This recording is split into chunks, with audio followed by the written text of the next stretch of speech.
big part of it too. Next question. Hi, Senator. My name is Sabrina Barner. I'm with the Standard Journal in Milton. A lot of people might see the state of this country as hopeless or nearly hopeless. So what would be your words to them, especially to young people who feel like they have no chance at the American dream? Well, I appreciate that question, Sabrina. And look, I frankly know how a lot of those kids felt because I grew up in a pretty rough family, and we didn't always have a whole lot of money. And I remember there were times where I looked to the future and wondered whether things were ever going to get better than they were, when I was a teenager, when I was growing up and living with my grandmother who was struggling in very big ways. And I think that my message to them, most importantly, is don't give up on yourself.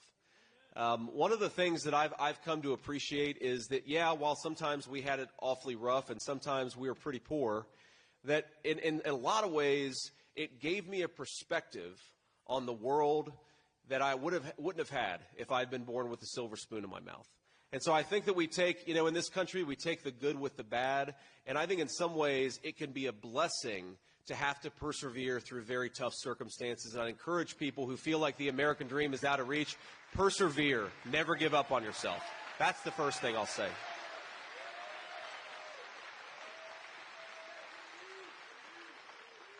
But the second thing that I'll say is that while we got a lot of people who are living paycheck to paycheck, who can't afford to pay off their credit cards, who are struggling and worrying about the future, don't give up on yourself. But my job as your next vice president is to make it just a little bit easier for you to work hard, play by the rules, and get ahead in this country that all of us love. And I know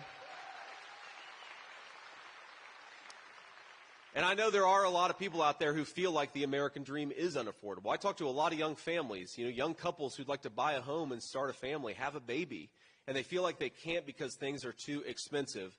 One of the things that I promise is that when Donald Trump is in the White House, we will fight every single day for you. We'll fight to make the American dream more affordable, and we will rebuild the greatest engine of prosperity the world has ever seen. We've got to get better leadership in there, so go and vote for Trump. That's the final thing I'll say. Go and vote for Trump by November 5th.